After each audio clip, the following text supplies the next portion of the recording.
the prop bets, what percentage of the overall handle do they represent? What do we think, David?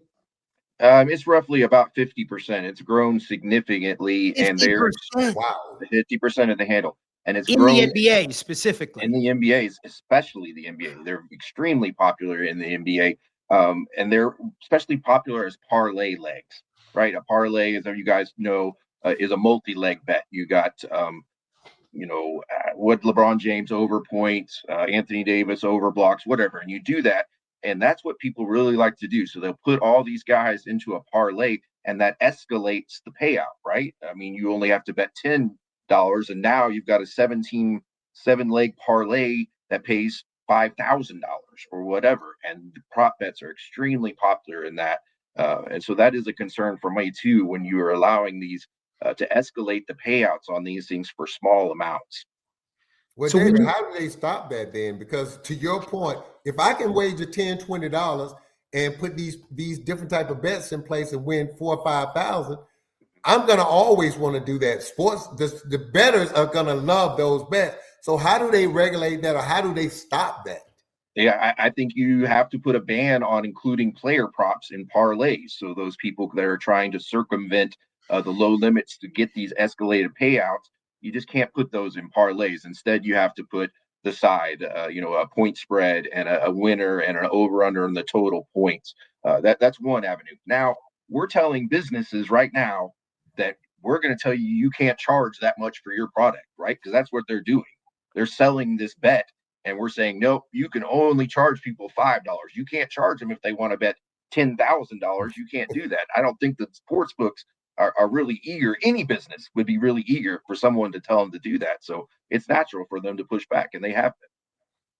Big picture, David, and we've talked about this, you and I, in the past, and we did a series for Outside the Lines a couple of years ago about the state of sports gambling. At that point, I think one of the misconceptions by a lot of people out there was the degree of profitability of legal sports gambling, right?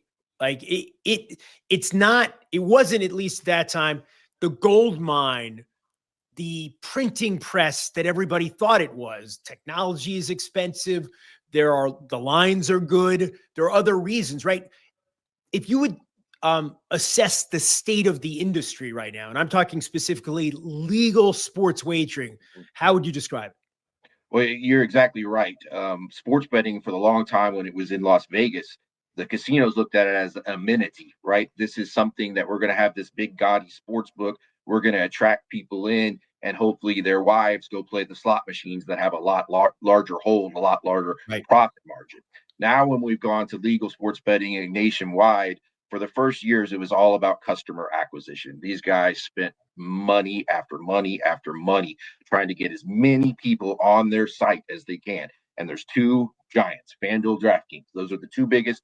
Everybody else is far, far behind. And so that customer acquisition battle was expensive. And a lot of them didn't reach profitability or until just now.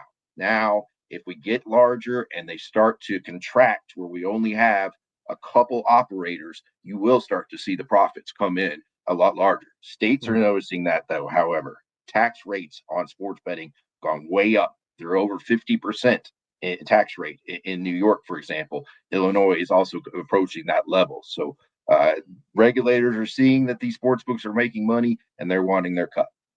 Sam, if you were still coaching in the league, right, and you had a player who did something that was kind of suspicious, I don't even know exactly where I'm going with this, but we live in a world now where you've got these crazy opportunities to make these prop bets, and any player up and down the roster can affect the outcomes of those kinds of wagers. What kind of attention would you be paying to what's going on in that respect? Well, first of all, Jeremy, the conversation I would have with my team at the start of the season, sitting them down, is, look, understand something. If you're a minimum player and you're on a 14-man roster, not a two-way deal, with the minimum salary, if you play 10 years, just hang around, be on the team, you're going to make between $30 and $50 million. Now let that resonate. There is nobody out there gambling, or no other entity that you can make that amount of money. I don't care how much you bet, you can't bet enough to make that kind of money. No one can offer you enough money to blow that chance away. And I would tell them, anybody approach you, any question about gambling on any level, whether it's nonchalant, whether it's joking, shut it down. This is your livelihood. This is what you sign. This is not going away, to David's point. It's too much money involved. Plus, you guys get 50 cents of every dollar that comes into the NBA. That's why you're able to be on the back end of a roster for 10 years and make $50 million. So that's the conversation I would have with them. And if I ever thought I saw anything that gave me any idea to pause or question that player, I would pull them in my office, put that tape on, and show them, because they need to understand all eyes are on this. You can't get away with this stuff. It's too many camera angles. It's too many microphones that pick up every conversation. And if for anyone to do this on their cell phone with text messages, I remember one thing, guys, from the movies. The old mafia guys in the 40s and 50s. The one thing they didn't do was what? Talk on the phone.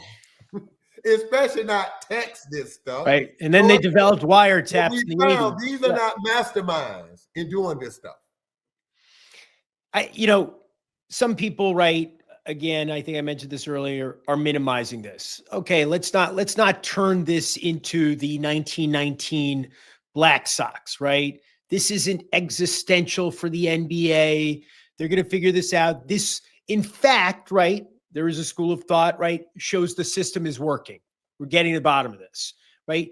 David, do you think of this, and I mean by this, not these specific indictments, but where all this is trending, as an existential problem for the NBA or a nuisance? No, not an existential problem anyway. We'll go back to Tim Donaghy, 2007, 2 decades ago. NBA admits to betting on games he officiated. That's bigger scandal to me than that. And look, here we are 2 decades ago. Franchises, all-time high value. Everybody, the league is still very popular. I do think trust will be shaken here. People will rightfully go, am I watching legitimate action out there? But they're going to move on. Basketball will remain popular, and they'll go forward. I had a question from a major news outlet the other day, mainstream, they're not a sports outlet, and they asked, aren't we just clutching our pearls here? And to that, my answer was no. I do not think we are just clutching. I do think we should be upset, concerned, because sports is a huge part of our fabric of society. American society, we love our sports. Our kids love our sports. And I think that we have to do everything we can to fight back against these criminal elements, because there is a way that gambling and sports can coexist in a legal environment, but we have to combat the bad actors, and I hope we are. I agree, man. What David said, he's right, and I think it comes down to personal responsibility. But I also agree with David. It is working. By having gambling, again, 20 years ago, we wouldn't have known. We could have suspected it. We could have watched the guy, but you can't tell me if my foot really is not hurting. You can't tell me if I didn't tweak my back.